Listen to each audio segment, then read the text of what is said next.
what they don't teach you in school. Can you tell me like everything I need to know?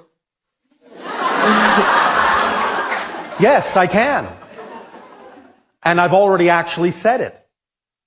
Everything you need to know is this. Truly, this.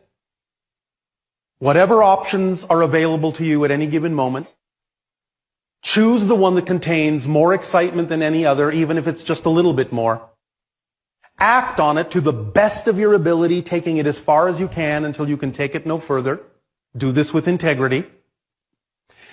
Do this with absolutely no assumption, no insistence on what the outcome ought to be or how it should look or how you should get there whatsoever. When you do that, 3-part formula, act on your highest excitement to the best of your ability with no insistence on the outcome, you open up and activate the kit, the toolkit of excitement.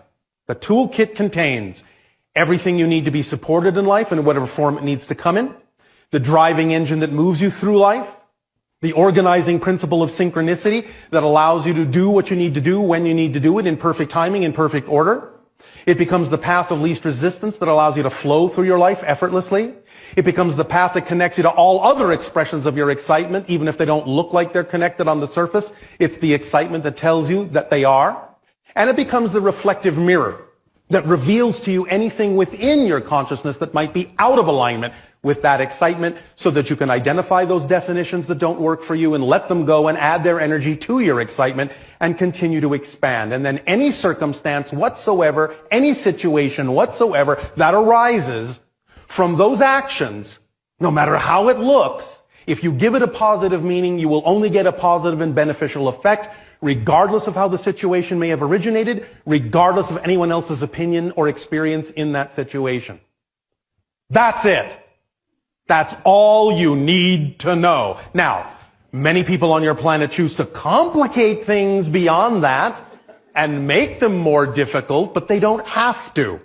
If they do, then that's their process.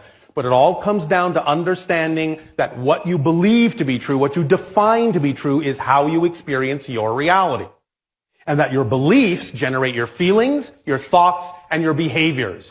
So anytime you have a behavior you don't prefer, a thought you don't prefer, a feeling you don't prefer, you can always trace it back down the line to something you must believe to be true that you're not aware of. Find out what that belief and definition is. When you identify it, if it's out of alignment with your true self, you will find that it will suddenly be nonsensical and illogical, and you'll drop it and let it go.